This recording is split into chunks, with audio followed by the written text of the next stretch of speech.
Today we have 7 more rare and unique items in Baldur's Gate 3 that you may have missed. Some of the items on this list are some of my favorite items in the entire game, and definitely some items that I always make sure to pick up on every playthrough. That intro was straight to the point, but if you like this video, make sure you click the glowing like button below the video, and let me know some of your favorite rare and unique items down in the comments. First up is a sword you can get in Act 2, but only under very specific circumstances and the correct skill checks. But fret not, as this weapon is extremely valuable. When you first approach the Moonrise Towers, you'll be stopped by the sexy Mizora, and she will tell you that she has an asset locked up underneath Moonrise that needs rescuing, or else Will is going to spend all of eternity rotting in Avernus. Now you can't actually do any of this until the very end of Act 2, but for this you'll want to bring Will with you when you enter the Mind Flayer colony. You will find Mizora herself inside one of the Mind Flayer pods, and once you free her from the pod, you can ask her for a reward.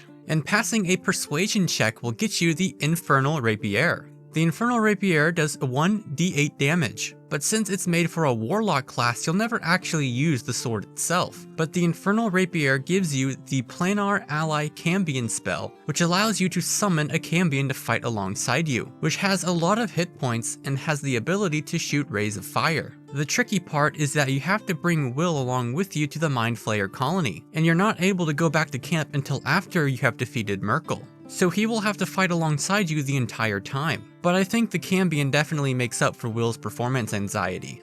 Next is an item that you can find and craft inside the Grimforge, and that would be the Adamantine Shield. For this you'll need to make use of the Adamantine Forge, but first you'll need all of the right materials. When you reach the catwalks in the upper Grimforge, you can find a side room across the bridge, and in the back there will be a skeleton that will contain the shield mold. Then you'll want to make your way to the forge, insert the shield mold, then enter some mithril ore, and use the hammer. Now all you have to do is one-shot the Grim, and retrieve your new shield from the forge. Much like the Adamantine armor, the Adamantine shield makes you immune to critical hits, but it also sends targets reeling whenever they miss their attacks, and comes with a shield blow reaction which can cause attackers to become prone. Next is an item that I guarantee you have not obtained yourself. At least, probably not on your first playthrough. And that is a staff called the Morning Frost. This weapon is a lot like the Vision of the Absolute. So in order to obtain this weapon, you first need to obtain a total of 3 different parts scattered around the Underdark. The first piece is obtained right after you enter the Underdark. Right after you fight and defeat the Spectator, you can talk to a drow named Dorn. Whether he falls during battle with the Spectator, or you defeat him yourself, you can pick up the Icy Helve off his corpse. The next piece can be found near the giant Susser tree. You'll have to defeat Filro the Forgotten, and pick up the Icy Crystal. The final piece is obtained by finishing the first side quest for the Sovereign. You'll unlock his secret room in the Myconid colony, and on the pale corpse inside, you can pick up the Icy Metal. Now all you have to do is combine all 3 items and it will create the Morning Frost Quarterstaff. This weapon is surprisingly better than it initially looks. It does 1d8 damage, which kinda sucks, but it grants you the Ray of Frost cantrip, and every time you deal cold damage, you deal an extra 1 damage, and has the ability to apply to the chilled condition as well. Now it may just be the build that I'm using during the recordings, but the Ray of Frost cantrip is pretty strong and extremely reliable, especially for a Selûnite cleric. But maybe I'm just accustomed to a certain heathen's firebolt always missing. But the Morning Frost is definitely my go-to weapon for magic users, and an essential pickup for every playthrough, alongside with the Everburn Blade and the Susser Greatsword.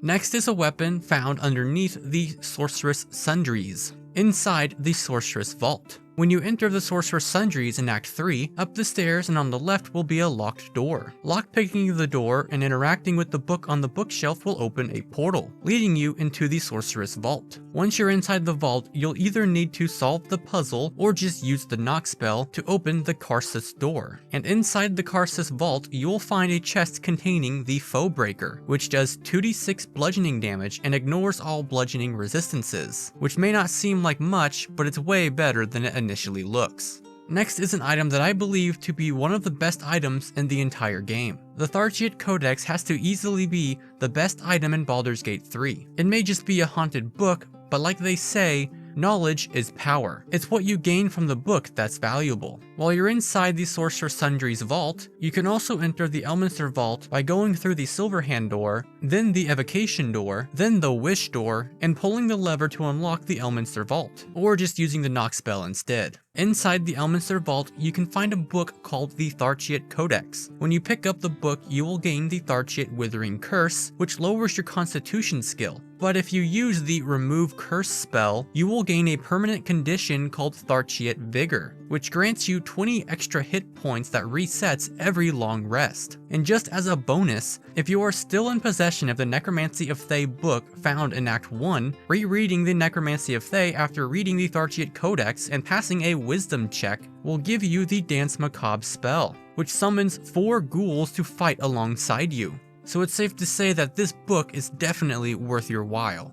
Next up is a weapon that is originally from Baldur's Gate 2, and that's the Belm Scimitar. Once you reach the lower city of Baldur's Gate, across the street from the clothing store, you can find Jaheira's house. Now you'll want to bring the old hag with you, but once you're inside the house, you'll want to go upstairs and talk to stuttering Matgo here, and he will give you a Harper's Pin. Next, you'll want to head into Jaheira's office, interact with the button on her desk, and insert the Harper's Pin. This will open a secret passage under her desk. Once inside Jaheira's secret basement, you will find a secret house. Behind the cabinet, you will find a secret room. And inside the fancy chest, you will find the Belm Scimitar. Belm does 1d6 plus 2 damage, and comes with the Perfectly Balanced Strike, as all things should be, which is a bonus action that serves as an offhand attack. You will also get the Whirlwind attack ability, which will attack all nearby enemies. The last unique item on this list will severely help you if you plan on having Shadowheart in your party, and are tired of this always happening.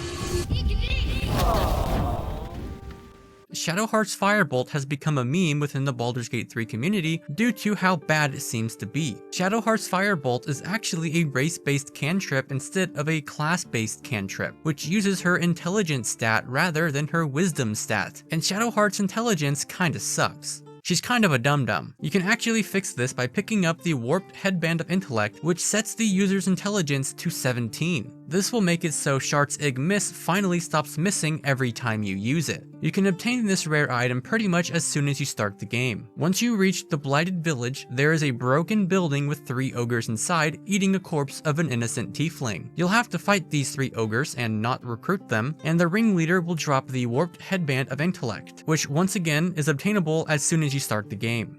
Anyways, that was 7 rare and unique items in Baldur's Gate 3 that you may have missed. If you want to see more RPG related content, then feel free to subscribe so you don't miss the next video.